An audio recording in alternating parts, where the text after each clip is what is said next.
CSO Workshop on Circular Economy and Upstream Innovation, organized by Exneco and Climate-KIC.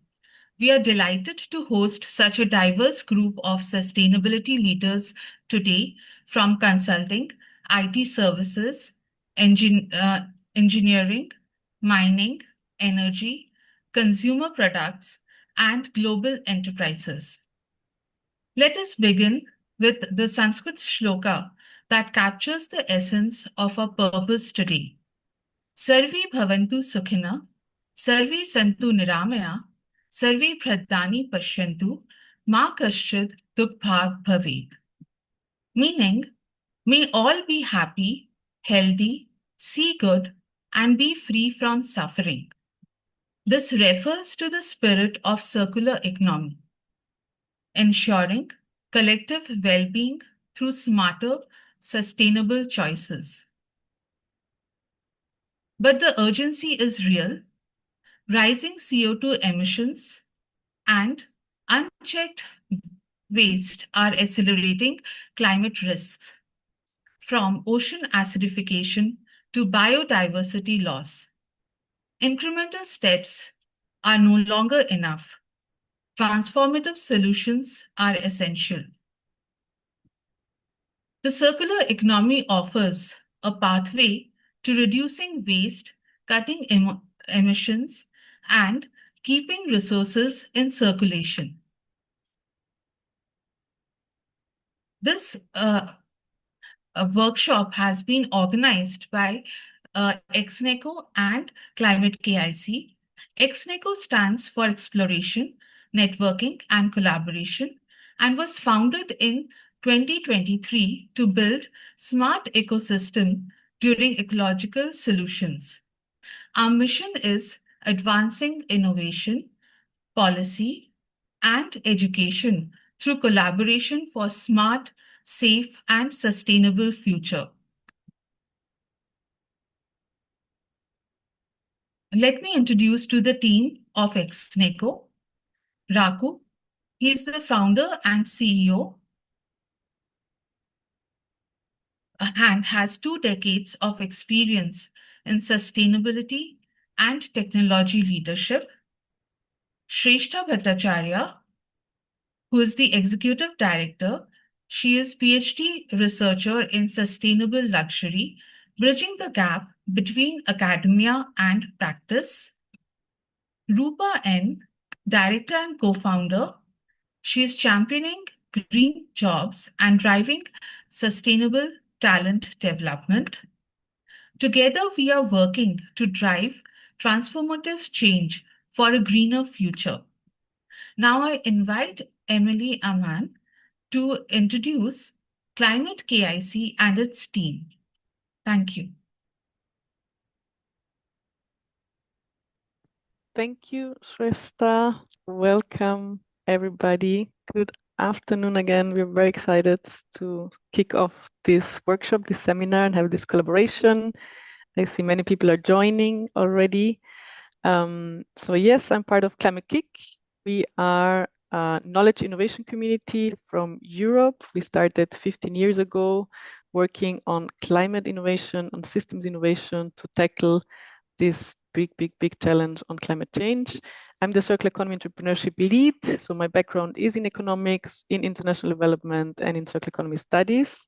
I'm a program manager. I've worked also as a business advisor, as a mentor, on training a lot of different people, stakeholders all over the world, internationally, in Europe, in Latin America, in African countries, and also in Asia.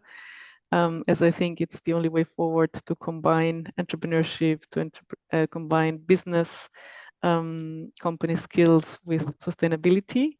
And also in this program, I've been working closely with my colleagues here, Bjarke and Eva, in the Bengaluru space, but also in Nairobi, with developing circular economy innovation clusters that we want to present here also today more. And yeah, I'm based in Spain, in Valencia, so really nice to meet you from this far away and being able to be connected.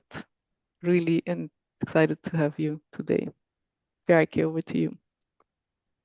Thank you, Emily. And yeah, good afternoon, I guess it is now in India. So happy to see so many people here. We've been very excited about this collaboration with Exneco. My name, as Emily just said, is Bjarke, and I'm the program lead for India for Climate-KIC. So I am responsible for the project, which is called Circular Economy Innovation Cluster.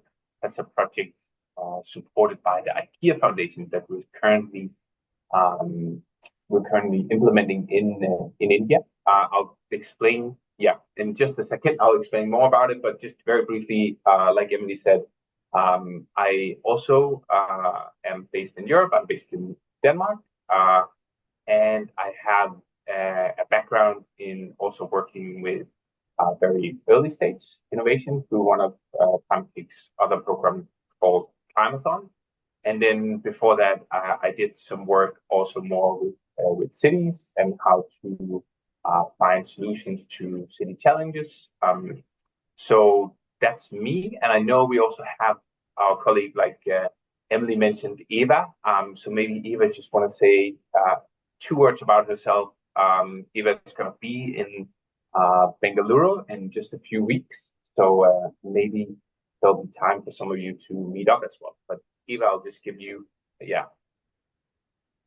Yes, good afternoon, everyone, and very nice to meet you. My name is Eva. I've been working with Climate-KIC for 2 years now, and leading some of the entrepreneurship programs that we've done under the Circular Economy Innovation Cluster. So, for example, working with our accelerator cohorts, also involved in some of the circularity assessment and validation process that we've offered as a service to startups within the program. And to Bjarke's point, I'm traveling to Bengaluru on the 20th of September. So we'll spend a week in Bengaluru hosting one event on how the entrepreneurial ecosystem can actually involve waste pickers and how we can support them beyond like the more traditional formalization strategy. So that's going to be a very exciting session. And then I will also be joining the session that we're having planned for with Bangalore Science Technology Cluster, and I think a few of the people in the room today will also join that event. So very happy to meet a few of you in person, maybe, and I will also drop my contact details in the chat here in case you want to connect with me over email. And otherwise, hope to meet a few of you in person in a few weeks. Thank you so much. So thank you, Eva. And then I'll just dive into very briefly why is Climate-KIC in India? What are we actually doing there? And also very briefly, what is Climate-KIC? So Climate-KIC is a European-based organization. It was actually funded and established by the European Union, an agency called EIT, which is the European Agency for Innovation and Technology. And so Climate-KIC has been, from the start of driven by the need to support innovation, to support new technology when it comes to climate change. So we've been focusing a lot on developing programs that could support the development of skills within climate. So a lot of focus have been given to capacity building. Then we've also been working directly with innovators, so entrepreneurs who have great ideas and supporting them so they can grow their green ideas. So that could also have a benefit for society at large. And then last but not least, Climate-KIC has also been focusing on then taking some of the insights from our work with innovation and technology, most specifically in Europe, but now also globally, and then trying to implement new or at least try to work with policymakers around like how do you then change and make the best policies that can support innovation. And we do work through different projects with different funders. So for this specific project, which is called Circular Economy Innovation Cluster, the funder is called IKEA Foundation, and they have a strong focus on circular economy and waste. but also social inclusion. So the kind of mandate for Climate-KIC and our partners. So in India, our partner was Second News, and in Africa, because this is a project that's actually both focusing on the ecosystem of Bengaluru, but also Nairobi in Kenya and Africa. There, we were working with Growth Africa. But basically, the innovation cluster is kind of an approach that where we try to work with entrepreneurs first to say, okay, through working with entrepreneurs, you can actually fast track and implement some of the great ideas that are already there, while at the same time you also learn a lot about what are some of the things that are kind of working against new ideas, new solutions in specific areas related to climate that's still nascent. So, for example, like the circular economy. So, what we did within the program in both in Bengaluru and Nairobi was basically that we had the first step, which was to really understand what was actually going on in Bengaluru already when it came to circular economy, who were the key players, but also what were some of the areas that were maybe not addressed at the moment. And one of the things that we saw was that what we call upstream innovation. So we're also going to go into that a little bit today.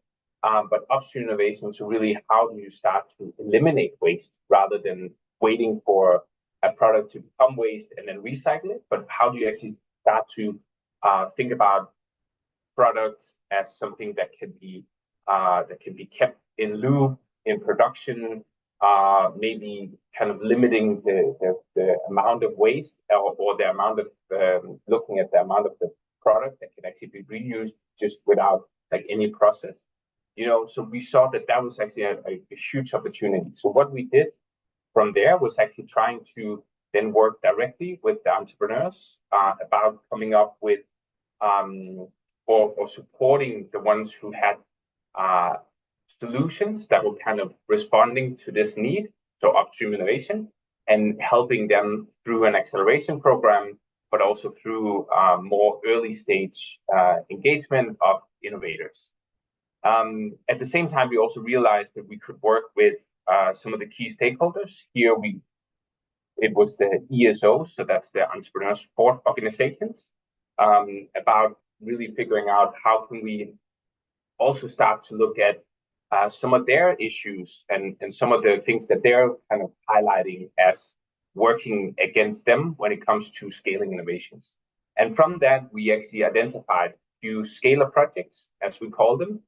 So I put them here on the slide so you can see, for example, one of the things was there's a lot of focus on waste workers. And like Eva said, we're hosting an event now in 2 weeks where we're actually focusing on, yes, there's a lot of focus on trying to be more inclusive when it comes to the circular economy, when it comes to entrepreneurship, but oftentimes it only focuses on job creation and not so much like all the other aspects of really working with waste workers. So that was just one thing that we said, okay, that's an area that we can double down on and we can really try to make a difference.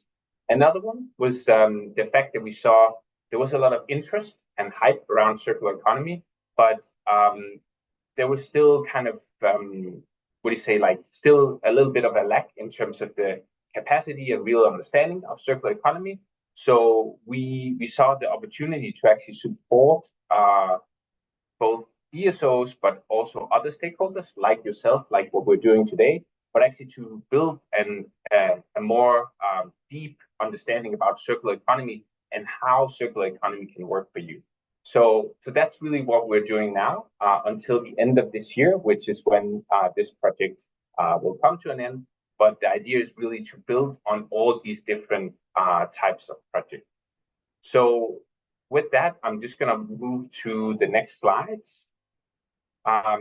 Because one other outcome of this project is also that we saw the need for bringing both corporates, governments, ESOs, startups, and investors together to form what we call kind of a circular economy innovation forum in Bengaluru, where you could actually have some of these conversations about some of the challenges that both entrepreneurs and innovators are facing, but also kind of how could you turn that into opportunities. So on the 24th of September, we're actually bringing a group of these diverse stakeholders together to kind of discuss how to do that, but also what areas to focus on. So what should be the different topics that we should focus on? Should it be, policy change, for example, or should it be different funding mechanisms? So those are some of the things. And I know some of you have already actually received this information, and some of you will be participating. If this is interesting for other people, then please do reach out to me. I'll also put my email in the chat. There will be right now the spots. There are no available spots left, but we will have an online session, and we will also have a follow-up. So this is just the first step. So it might be interesting. And my next slide, I just wanted to show again, like I mentioned before, one of the things that we really saw was if we can work directly with entrepreneurs and innovators, we really can learn through them again how they, like, what opportunities are they seeing, but also what challenges are they seeing. So what we did was we worked with both a little bit later stage startups through our Climate Accelerator, as we call it. Maybe some of you know some of these already, like Saha Zero Waste, Sunbird Straw. But then we also worked with very early stage startups through the pre-incubator. So these were companies or startup or innovators that had an idea but really needed the support to move to the proof of concept. And last but not least, this year we're actually currently working with a group of startups who are again a little bit later stage, where we've given them a grant, we're supporting them in terms of scaling their solution. So that's just kind of like giving you a brief overview. And we will soon be launching a whole brochure where all these companies will be in. So if you're more interested in reading about like what the different companies can do and maybe also how to get in touch with them, because that's again one of the goals of the project is also to create connection between demand and supply. Then we will share this report with you as well. With that, I'm just going to send it back to Emily. Thank you, Bjarke. And welcome to all the other new joiners to this workshop on circular economy and upstream innovation. We are recording the session and we will share the slides with you, so no worries if you missed a bit of the intro or some parts or want to go back. We know it's a lot of information, but hopefully useful information. And yeah, you can get back to it, and also we will have time at the end for Q&A. And please also use the chat if you already have questions or comments on what has been presented, in case you don't forget until the end what you want to ask. About this specific workshop and course, so we have 2 hours today together to talk about circular economy and upstream innovation and learn together. You will receive a participation certificate in case you complete this course today, if you stay active and contribute also to the session. We also ask you to answer at the end a very important feedback survey where you can give us feedback about the session, but also about next steps or collaboration opportunities, as there are many and there's a lot of work to do in the circular economy space. And as an optional part, because it was mentioned, we don't have spots for a big group, but some of you will be able to join in the in-person event happening in Bengaluru, but also there's an online opportunity. So yeah, that's why we need your feedback as well and your active participation today. This is how the certificate looks like, and we're happy to send it to you if you complete this session. So yeah, after this welcome and intro part, why are we here? What we want to learn together and discover. First, we want to really start with the fundamental principles. What is a circular economy? What is a regenerative economy beyond recycling? So we'll hear about different strategies and opportunities. We also want to give you an overview and understand where are we today? What's the current state of the circular economy globally, but also talk about the ecosystem in India, what is happening, important actors, policies, and resources. And in the last part, we will also touch upon circular economy business strategies, as you are corporate sustainability officers or related to businesses. This is a very important, of course, area where you can really make a change in focusing on upstream innovation and discover tools like the circular canvas or the 10R model and so on. Ready to start with the first part, circular economy fundamentals. So we promised it's going to be an interactive session. It's not only us talking, and we want to hear from you and your participation. That's why we want to start first with a Menti. So to warm up and to get a bit of your input, please sign this QR code on your phone, or more easy way of getting here. Also, you can open the link in the chat, menti.com, with this other code. Please, thanks Bjarke for adding it.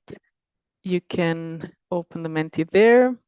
I will stop sharing so I can show you the Menti questions. We have 3 questions prepared for you, where we want to get to know a bit about your experience and your views. And I see already people answering.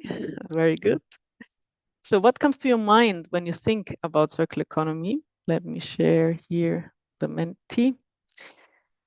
Quickly, what comes to your mind? There are no wrong or right answers. It's just about your gut feeling, what you heard, what you know. Probably you have been in touch with it. What is for you the circular economy when we ask you straight away? What comes to your mind? I see 6 answers already. So sustainability is in the core, system change, closing the loop, cradle to cradle, very nice. We have here some experts I see. Redesign, nothing goes to waste, very interesting, very good concepts. More than recycling, very good. Extend, waste to energy, interesting. And answers. I think we have 15 active participants, so we'll wait a bit more. We have 11 now. Eliminate waste and usage. No end of life. Very good. 12 answers. Recycling with income. Another interesting concept. Closing the loop. Reduce, reuse, and recycle, the 3 R's I mentioned here. We have 14 answers. One more to come. The bigger the word appears means that more people answered the same or put sustainability. Yeah, great. Thanks for your first input. Let's go to the second question. What is your current level of knowledge or experience with circular economy? So how would you rate yourself? Again, this is not an exam. It's just for us to know a bit more about you as an audience. So maybe you're a beginner, you're here to learn and unlearn, which I think it's very important. Medium, maybe you don't have or only have a low experience or basic of understanding of circular economy, which is already good. Or would you rate yourself as high because you have experience and a good understanding? Or maybe you're very high, you're an expert, and you could run this workshop with us, which would also be nice. How would you rate yourself? We have 13 answers so far, and a lot of experience and good understanding of circular economy, which is really good and great. So I hope we have a lot of interactions and input and feedback, because we want to hear from your experience and how you have been implementing maybe circular economy already. Great, 6 people. Then also a bit of basic understanding and 3 beginners. You're very welcome. And also very high. So great, we have a bit of everything, but people are more in the good understanding that you already have experience. Thanks for sharing. And the last question for this first Menti. So what do you think? Is circularity and sustainability the same? Yes, no, or maybe? But ideally you would stick to yes or no, just in case you cannot decide. We have a third option. What do you think? Is circularity and sustainability the same?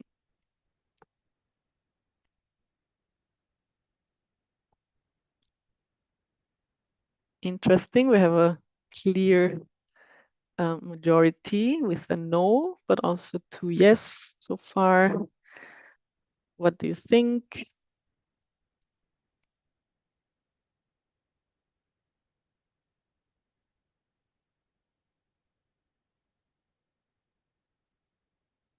Ten no and 3 yes. So we have a clear winner. I will answer this question at the end of the session, so you have to stay until the end if you want to know how to solve this. But thanks for your answers so far. And let me just go back to the presentation. And please leave the Menti open because we have another second round with more questions. But for now, please just join me and let me get back to the presentation. Okay, so we will continue with another quiz for you, so you can share with us from your experience and your thoughts, because we want to get into this circularity thinking. In the chat this time, you don't have to use the Menti. Are these examples circular? Yes or no?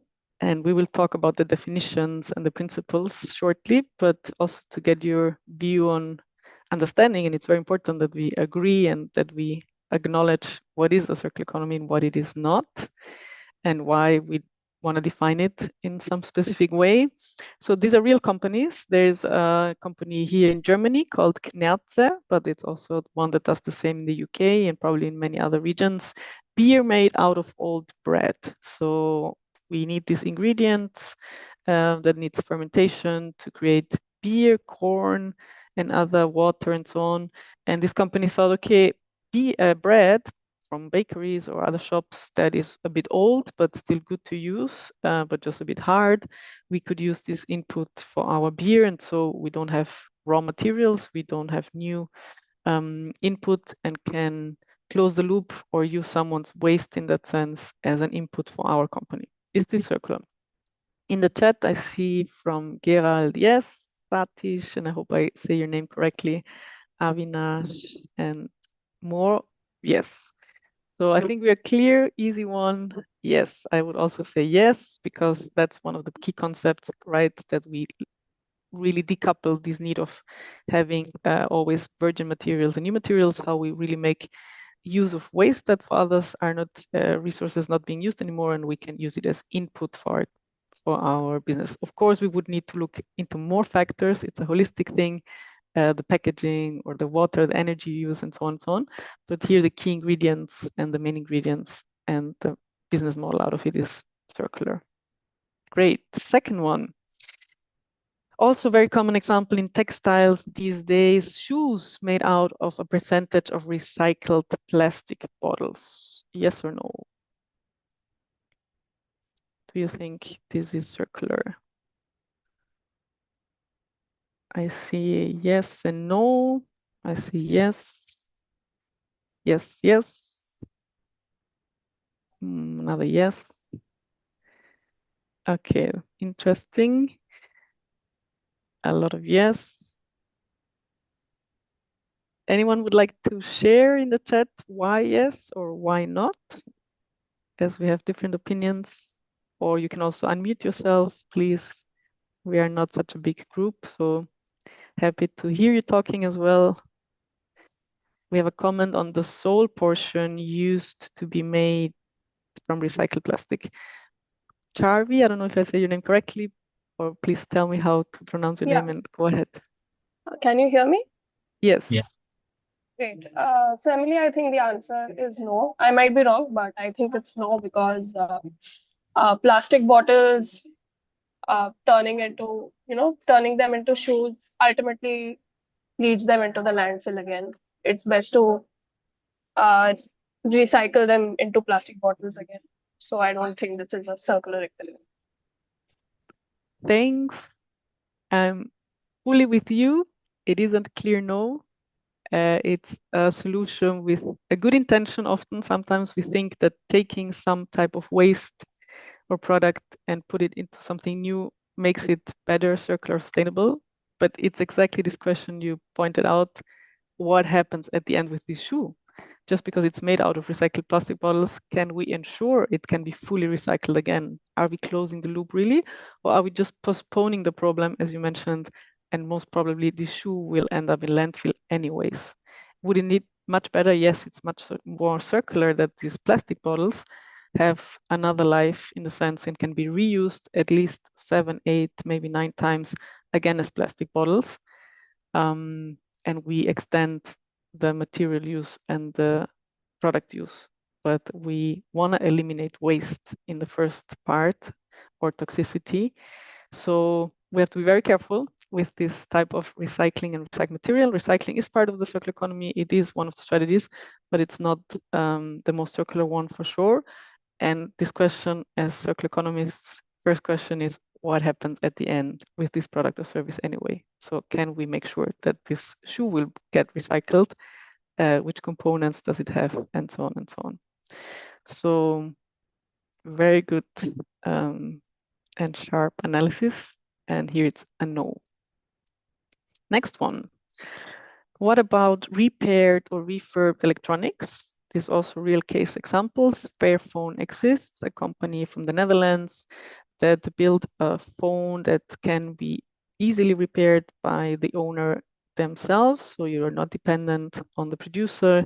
You can open your phone fully, take out the battery, take out the camera, the speakers, replace, change the screen, everything that can break easily or not, but it's fully repaired, and also how it's, of course, produced in a way with more materials that are more sustainably sourced or produced. And on the right side, also real case example, Caterpillar, one of the bigger companies, using parts of their machines to repair or to create other type of machines. That's when we call it remanufacture. So we use some parts and examples from motors, machines, and so on, but for a new use. So we're not just repairing it, but we're taking the parts of a motor or a machine for another use. Yes or no? Let me check. Yes, yes, yes. There is a separate refurbished market, a strong example of circular economy, reuse and life. It's exactly yes. I think we are all clear, nothing to argue here. Of course, we also would like to know what happens at the end of the life with this phone. Can it be fully recycled? Hopefully, can all the parts go back to the loop? But yes, of course, these are very fundamental strategies and part of the circular economy. And last example for this quiz now, also very common example I've seen internationally in Latin American countries, in African countries, in Asia, also in Europe. There is this type of bricks made out of plastic, be it plastic bottles again or other type of plastics. So yes or no? Curious to hear what you think.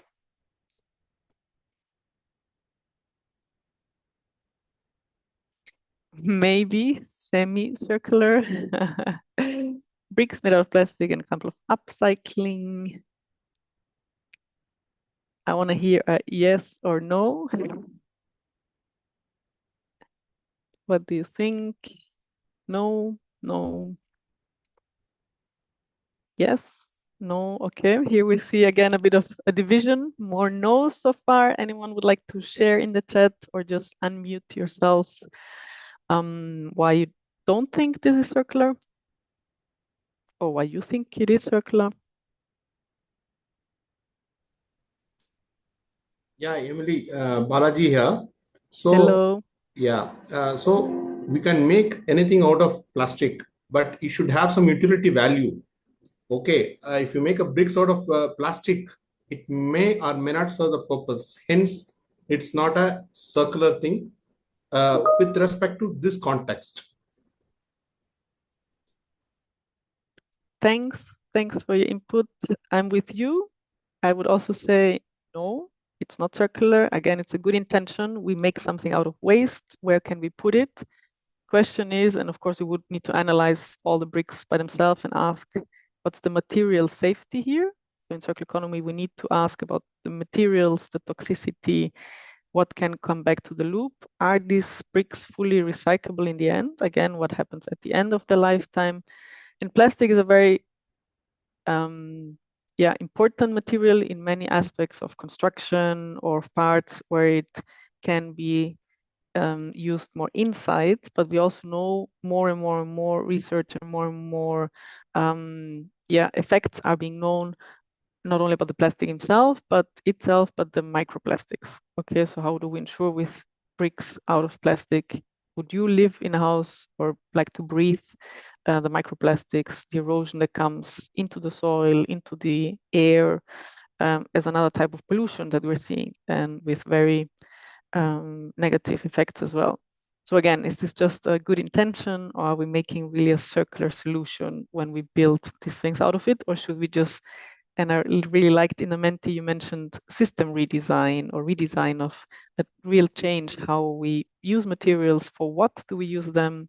Again, this big problem, you know, for sure about single-use plastic, the bans we have on single-use plastic, because how can it be we're using for 1 second as a straw or 5 seconds and so on, materials that really last 500 years or more, right?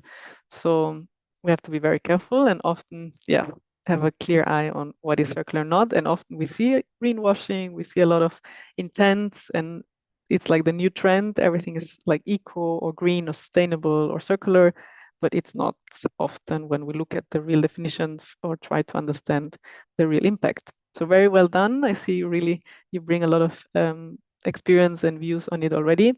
I leave you with this quote, Albert Einstein, a Nobel Prize winner, that we really can't solve problems by using the same kind of thinking when we created these problems. And that's exactly why we're here, right? We have climate change, we have pollution, we have environmental problems, which lead to health and social problems as well. We need other economic drivers, so we need to think differently. I want to show you a quick video from the Ellen MacArthur Foundation that summarizes very good also as this view on what needs to change. And let me share the other screen and the sound. Yeah. Living systems have been around for a few billion years and will be around for many more. In the living world, there's no landfill. Instead, materials flow. One species' waste is another's food, energy is provided by the sun, things grow, then die, and nutrients return to the soil safely. And it works. Yet as humans, we've adopted a linear approach. We take, we make, and we dispose. A new phone comes out, so we ditch the old one. Our washing machine packs up, so we buy another. Each time we do this, we're eating into a finite supply of resources and often producing toxic waste. It simply can't work long term. So what can? If we accept that the living world's cyclical model works, can we change our way of thinking so that we too operate a circular economy? Let's start with the biological cycle. How can our waste build capital rather than reduce it? By rethinking and redesigning products and components, and the packaging they come in, we can create safe and compostable materials that help grow more stuff. As they say in the movies, no resources have been lost in the making of this material. So what about the washing machines, mobile phones, fridges? We know they don't biodegrade. Here, we're talking about another sort of rethink, a way to cycle valuable metals, polymers, and alloys so they maintain their quality and continue to be useful beyond the shelf life of individual products. What if the goods of today became the resources of tomorrow? It makes commercial sense. Instead of the throw away and replace culture we've become used to, we'd adopt a return and renew one, where products and components are designed to be disassembled and regenerated. One solution may be to rethink the way we view ownership. What if we never actually owned our technologies? We simply licensed them from the manufacturers. Now, let's put these two cycles together. Imagine if we could design products to come back to their makers, their technical materials being reused and their biological parts increasing agricultural value. And imagine that these products are made and transported using renewable energy. Here we have a model that builds prosperity long term. And the good news is, there are already companies out there who are beginning to adopt this way of working. But the circular economy isn't about one manufacturer changing one product. It's about all the interconnecting companies that form our infrastructure and economy coming together. It's about energy. It's about rethinking the operating system itself. We have a fantastic opportunity to open new perspectives and new horizons. Instead of remaining trapped in the frustrations of the present, with creativity and innovation, we really can rethink and redesign our future.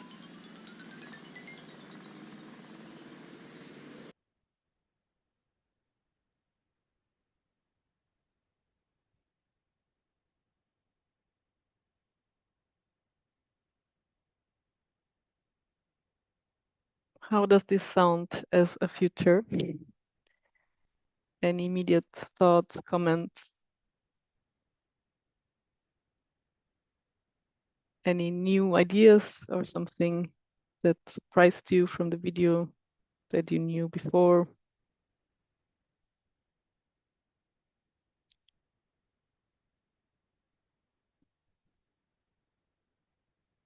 Thanks. I see some comments in the chat. It was informative, thought-provoking, right? We need to think differently. Sustainable, promising.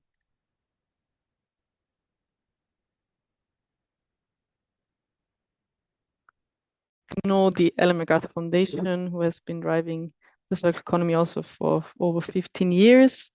You find a lot of great resources, videos also there, but they didn't invent the circular economy. It comes from the cradle to cradle concept that was mentioned also in the Menti.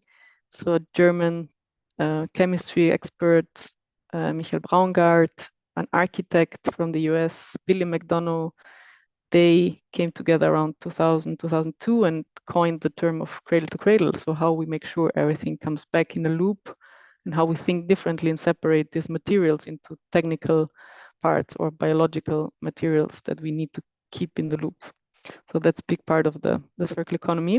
And here we are diving deep. Okay, we really need to define well and understand what is circular economy. Often we hear this very short and not holistic definition. We know we don't want the linear economy where we are. It's not sustainable, that we take, make, and dispose.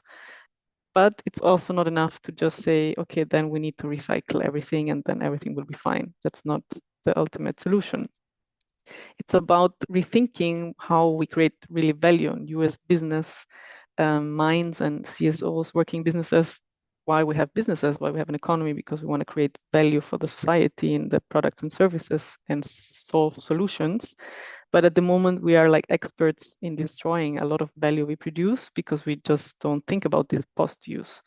And the circular economy wants to retain value and be even more efficient, but even more effective in the things we do.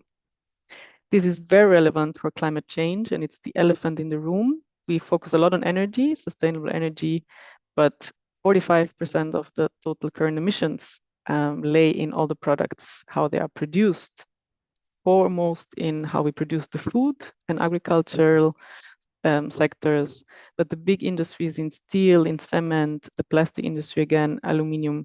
So when you look around how your chairs are produced, your sofa, the beds, the desk, the kitchen products, everything as well in the households have a big input because it's all over the world how we produce everything we need. That's why the circular economy really is also relevant for every sector and not only for plastics or not only for some. And I think this is the most important slide, if you ask me, of this whole session, because it reminds us how to look and where to understand circular economy from a holistic and systemic perspective. So we have three fundamental principles.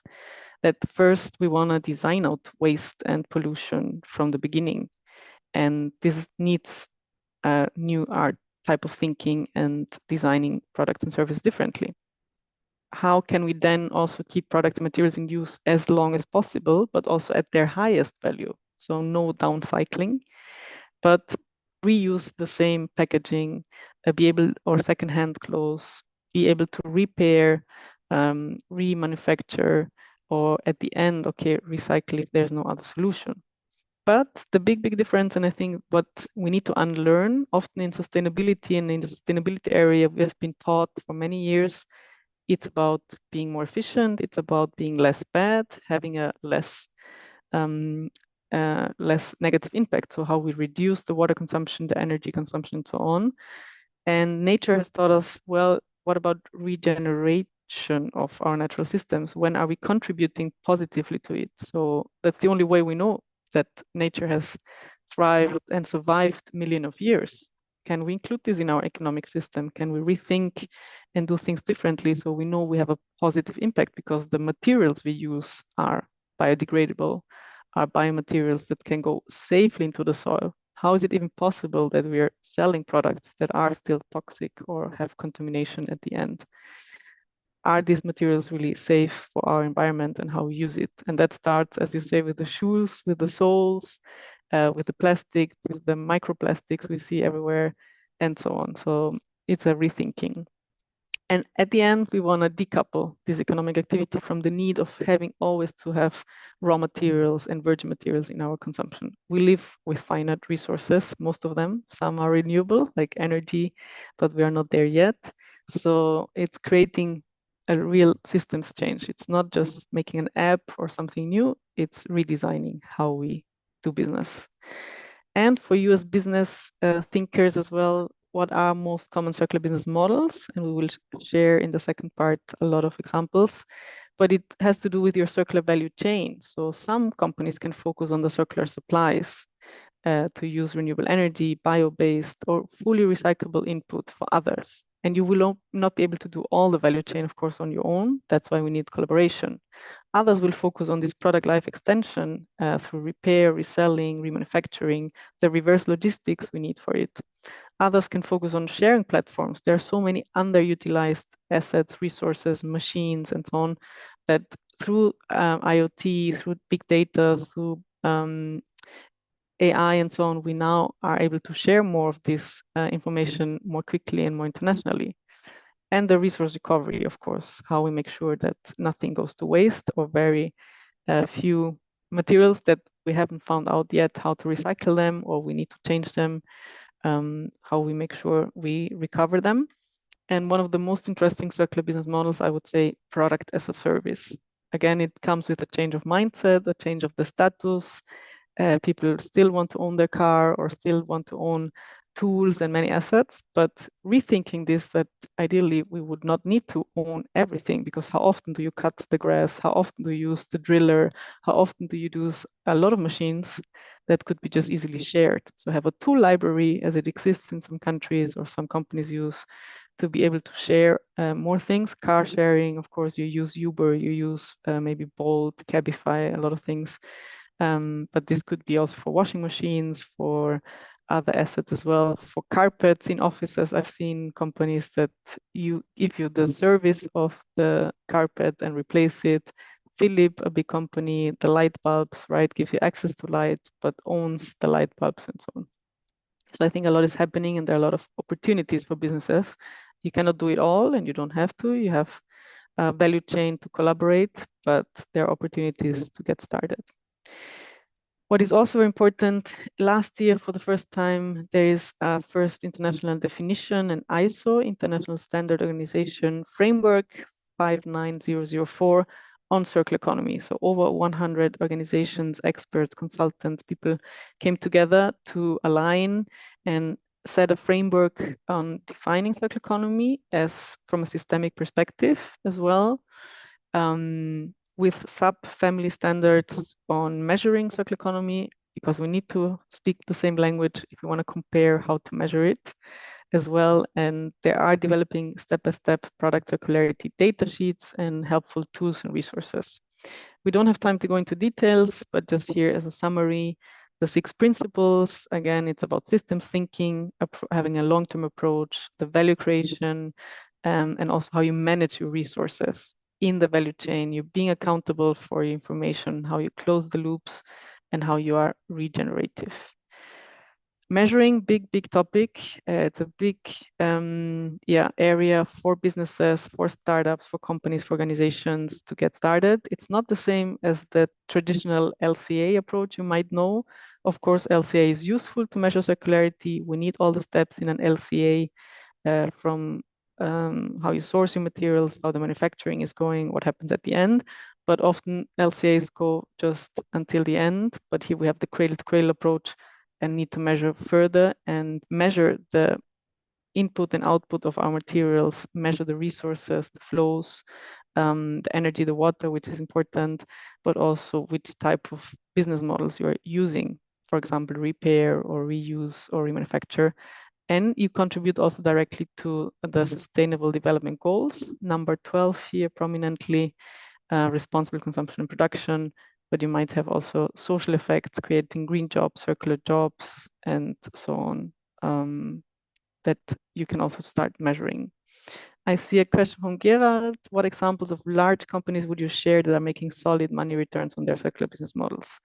Philips from the Netherlands is offering light as a service in many big airports around the world. I see you're saying no. Philips doesn't do that anymore. They sold their lighting business to another company and they killed this light as a service model. So that's not correct. Sorry. Okay, that's an updated information maybe you have got. When I was researching and reading about it, they were doing it and they started as a pioneer in many big airports. Caterpillar was mentioned before. They're using this remanufacturing approach across their big machines to really reduce the costs of having to buy new machines all the time or sharing assets across their lifetime. H&M is one of the big global textile companies offering in their spaces the repair or bring back the clothes you're not using.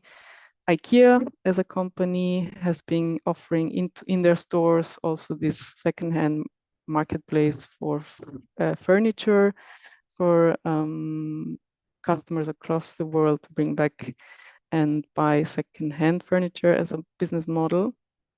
But happy if you know other examples, if you want to share in the chat. There is this business model guide I shared here before, has been, as you see, as the source provided by the World Business Council on Sustainable Development as a CEO guide to circular economy. So in this brochure, they're also having, I can share with you as additional material, examples from big companies. We're not talking here about startups that are applying this. But happy to read more in your examples as well or share if you're interested, like in the large companies.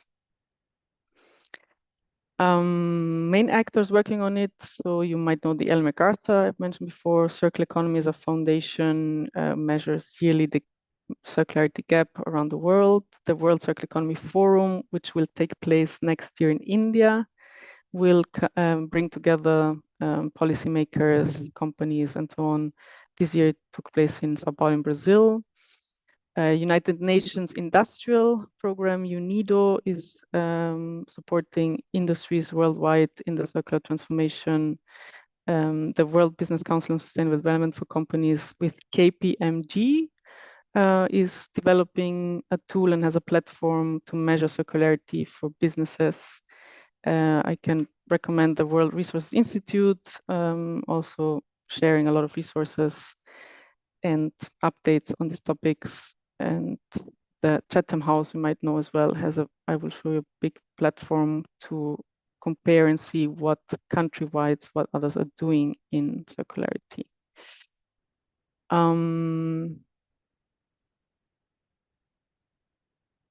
This is not only an international, global work, there are also regional activities happening. In Europe, the European Green Deal includes a lot of circular economy action plans, but we find in Latin America, there's a coalition for Economía Circular in America Latina.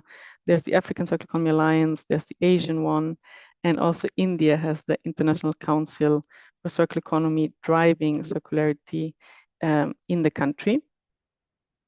And before we go a bit deeper into what's happening in India on policies and invite also Shalini, the director of ICCC, to talk a bit more, I would ask again for your participation for 2 questions. If you can go back to the Menti using the QR code or the link in the chat, just go back to the Menti, because it's important to know where we are at this moment. How would you rate the percentage of circular economy globally? As we think that many people are talking more and more about circular economy, it has become more recognized. If from a percentage from 1 to 100, how circular you think is our global economy at this point? Meaning how many materials, the percentage of materials that go back to the economy.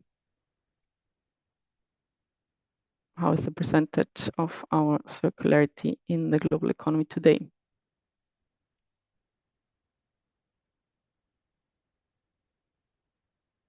Between 1 and 100, or 0 and 100. What is your take on the percentage? I see a number between around 30. I see more, less than 10%.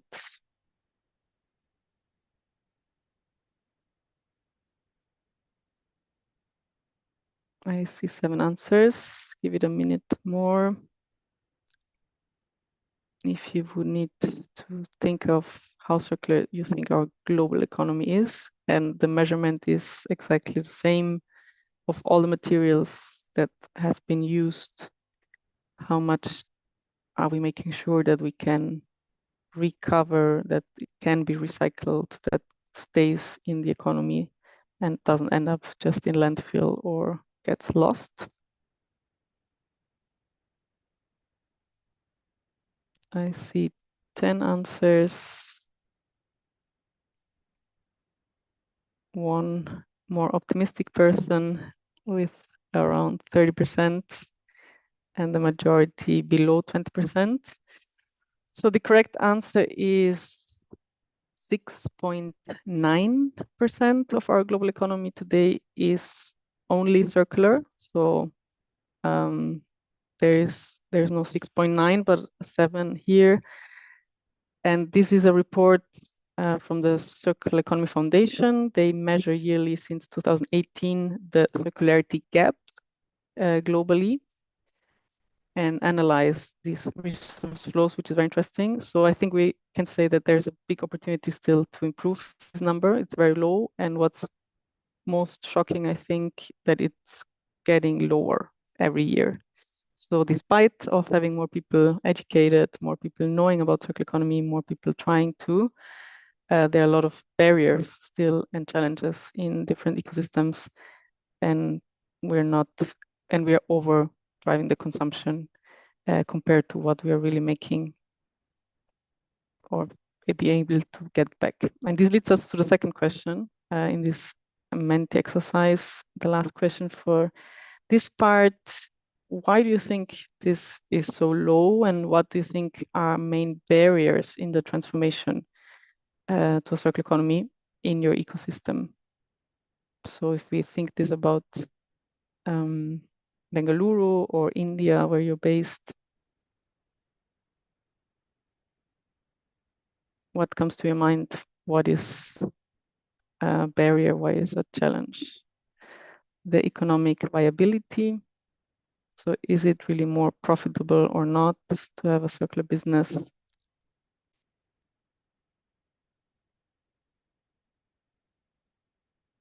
Policy and profit.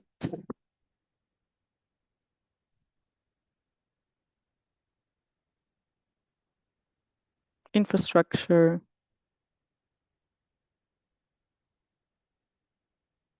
Policy.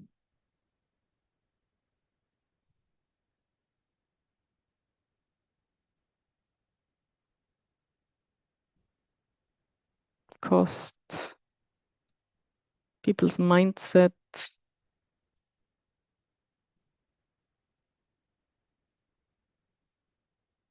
education,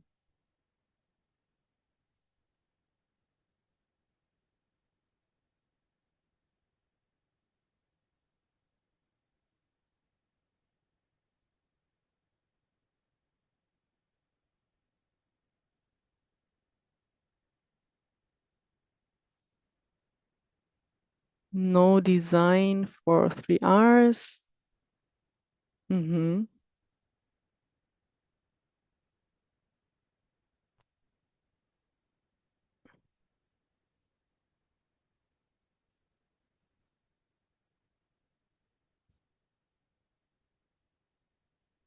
Upfront cost as a big challenge barrier, the cultural behavioral factor,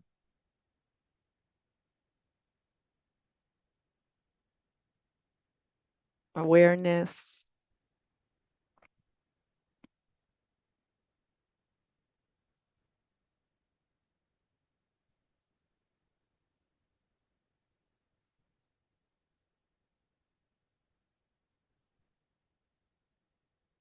thanks.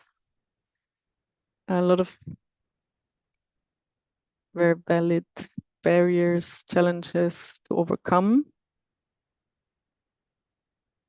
Economic viability again in the center, regulatory challenges, infrastructure, mindset. You can continue sharing. That's, yeah, very, very true part of the challenges we see. So to answer again, the global economy is only 6.9 per circular. And also I researched it for the European Union or the EU 27 countries. The last time we measured it was 2023. We had only 12% of the all materials used came from recycled or used sources. And we have an objective to have at least 24% of circularity by 2030. So we are way behind also this objective. And there are significant and still a lot of circular economy barriers. And you mentioned a lot of them, the cultural shift, the cultural diversity, like need to change lifestyles or capacity building, skills, knowledge. The economic, is it viable? How can it be that it's still cheaper to produce virgin plastics versus using recycled? Or how is it cheaper to still, of course, buy new things instead of repairing? The upfront cost or the longer investment cost in the beginning to offer sharing services and not products. All these things are very valid barriers or questions. The regulatory frameworks, the political. So we need a minimum viable circular environment as well to be able to have circular businesses and startups. The institutions, the governance is needed. The technological aspect, we haven't developed, of course, all the technologies we need yet, but the Internet of Things or digitalization is helping us to monitor better the resource flows, the materials, and to really be able to measure also our impact. Chatham House, I mentioned before, if you go into this website, you can compare and see in which countries there are already roadmaps in circularity, and India starting to develop also into this field. We have countries that are in scoping, that are developing a roadmap by itself or updating policies, where you can compare if you go to this link and check the different areas. But here I would like to pass it over to and welcome, very warm thanks for joining, Shalini, the director of the International Council for circular economy, like really driving circular economy in India for many, many years, and having a lot of very interesting and good conversations and knowledge about the topic. So if you could give us a brief overview also from your experience, what is happening in the landscape, in the policy, and what's coming also for India. Hi, Emily. Thank you for inviting me. Hello, everyone. Can you hear me? Yes, we can hear you. Okay, great. Thank you, Emily, for inviting me, and it's nice to be here with you once again. Great to see so many people joining from Bangalore, and even more interesting is the answers that we have been getting for the Mentimeter, and what I see now are the main barriers, which is very, very important to kind of see what CSOs particularly think who are driving sustainability and circular economy, and what are really the shortcomings where we need to work to make a circular transition. Thank you so much for your inputs, everyone, and I welcome you to the first meeting of CSOs, the CSO Workshop. I know the team at Climate-KIC has been working very hard for this one and collecting not only the startups but also the ideas for circular transition, which is a very good work that they have been doing. As far as the policies are concerned,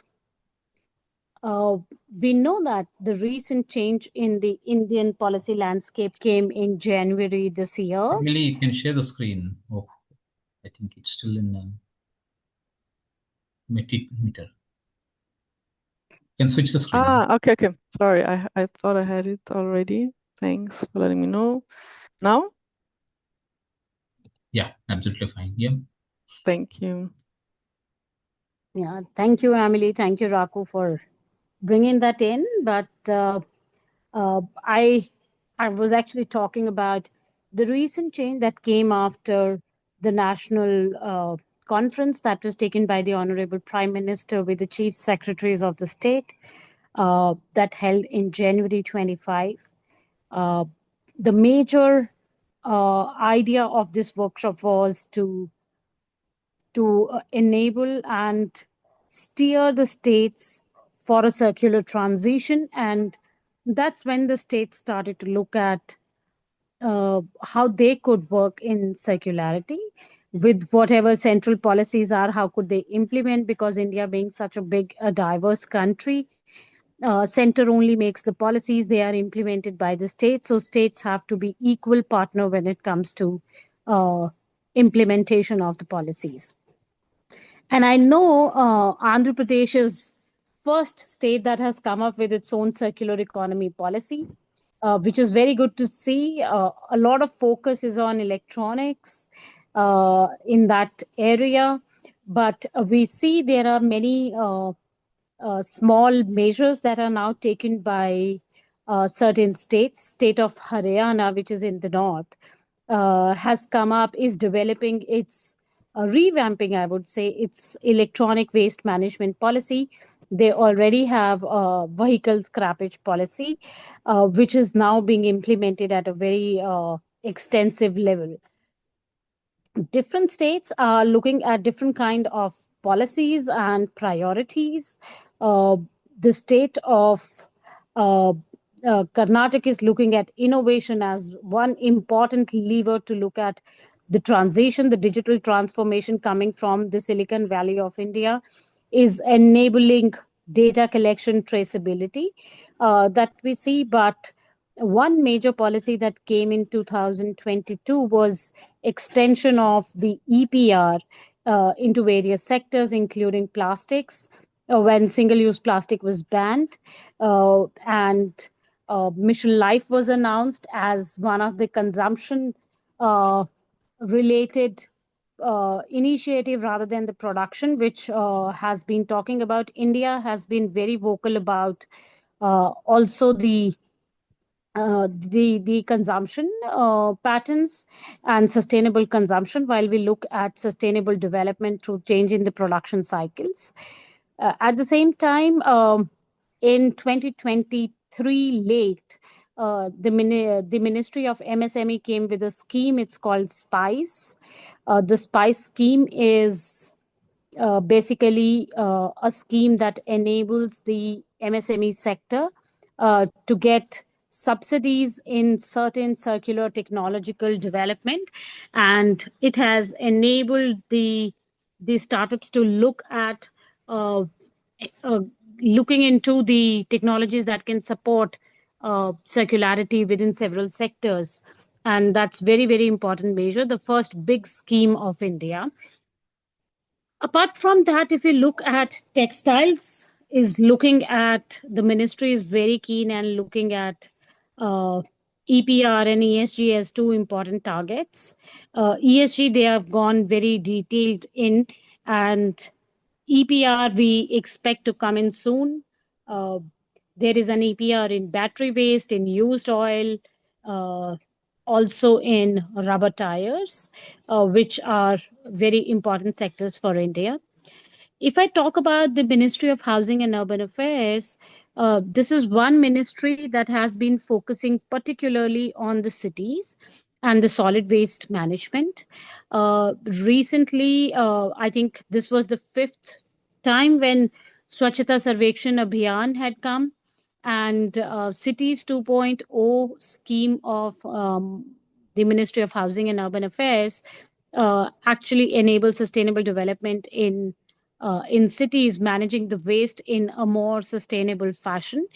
And what we look at is how this waste can be not only not landfill, but also used in the proper sense and recycled to the maximum extent. There are multiple other policies, the old policies, but we see I've been talking about the latest policies. One initiative by the Ministry of Consumer Affairs has been promoting the right to repair, which has now taken shape. And this promotes the repairing capabilities and making repair easy for the end consumer. We see there will be change in the way companies, industry is looking at a repair side of it, and also passing on the instructions to the consumers. But I think another very big initiative that I would like to highlight here is the ISO standards. We did see that ISO has come up with 5904, 591. 010 and 59020. But there are two more standards that are being framed. At the same time, in India, there is a separate environmental committee. I'm a member of that committee, and the work this committee is doing to look at is the Indian standards for circular economy. And while we talk about this, we are focusing on the areas that have not been very specifically covered by the ISO standards. The idea being defining circularity from the Indian perspective and having our own standards. The major part that this committee is focusing on is the secondary materials and usage of secondary materials. This will bring in an extensive change in the way we use these secondary or second-hand products. So this will be, I think, a major lever of change in the coming years. That's all, and I'm open to questions if anybody has anything, and I'll be very happy to take them up. Thanks, Shalini, for always sharing very insightful and relevant updates. Is there any question, comment on policy, on the regulations for India, circular economy, topics? You can put it in the chat. You can also raise your hand.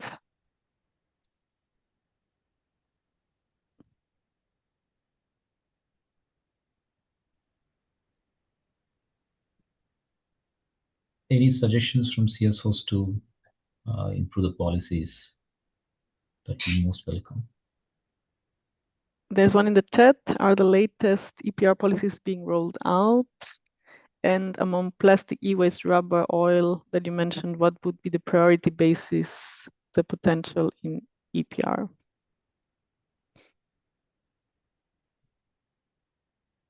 Yeah, thank you for these two questions. I think EPR is there in 5 sectors. And yes, more sectors are going to see EPR very soon. Even construction and demolition waste will be coming up with EPR policy, which is very, very significant because CND waste is one of the major waste that's being produced in the cities. And for the second question, I think it talks about the sectors, plastic, e-waste, rubber, and oil that you mentioned. What would be the priority basis of the basis, the potential EPR? I think potential of EPR in all these sectors is very well recognized, but I would say that plastic by far has seen the most developed value chain. Whereas if we talk about used oil and rubber, the value chains, the reverse supply chain is being developed, and there is still a lot of potential for startups to look into these areas. When it comes to used oil, I specifically know that there have been quite few and rare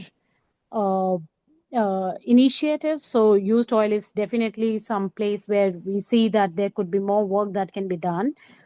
And what we understand is the informal sector in the country plays extremely important role when it comes to EPR, but enabling an environment where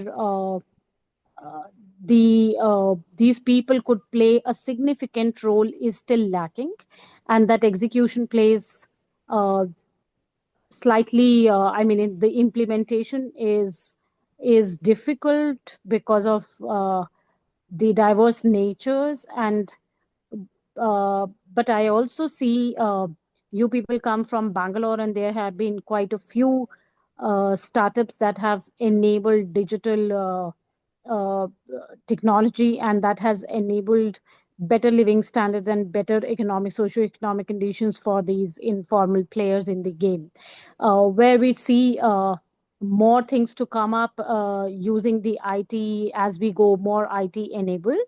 So I think while there are challenges, there is an opportunity that startups can look at. And then I see another question in the chat. What examples of large companies would you share that are making solid money returns on their circular business models? Okay, that's a very nice question. I believe the question is not only for companies from India, but international. I know from my perspective, I can answer, and then I think Emily can take it further. I know from my perspective, Atero Recycling, which is e-waste recycling company, has been doing pretty well in this area. One of the biggest players in electronic recycling, e-waste recycling, and has done pretty good. One international example that comes to my mind is Philips. I was interviewing the chief sustainability officer of Philips, and he told me how they have changed their business model of selling out the medical equipment to giving it as a service to specifically the emerging economies who do not have the knowledge of repair and repairing. So what they are doing is they are leasing out their big medical equipment. So leasing out also helps them to kind of have a bit longer contracts, but at the same time also enables the equipment to be used longer. So these models, as they come, and these models are actually coming out and very successful. I think these are quite few that I can think of. There could be more that I'm sure would follow, and maybe Emily has her own answers ready for that. Thanks, Shalini. Yes, we put in the chat this CEO guide, which focuses on big companies internationally that I mentioned before. Thanks, Bjarke. So there are the case studies or examples of Enel, El Renault, BAS, and other bigger. So I think that will give a few more examples. But I think, as you mentioned also in the Menti, it is a big challenge still because of the lack of also financial incentives or regulations that keep the linear system very much in place. And it is, of course, still a business. So circular business should be profitable. Any other questions? This was a question from the section before, but thanks, Shalini, for taking it also into your part. And thanks for all the insights. Before we move to the second part of a deep dive into upstream innovation and the business models and business opportunities, I would like to ask you if you can share your video, see your faces, Yes. so we can take a group picture.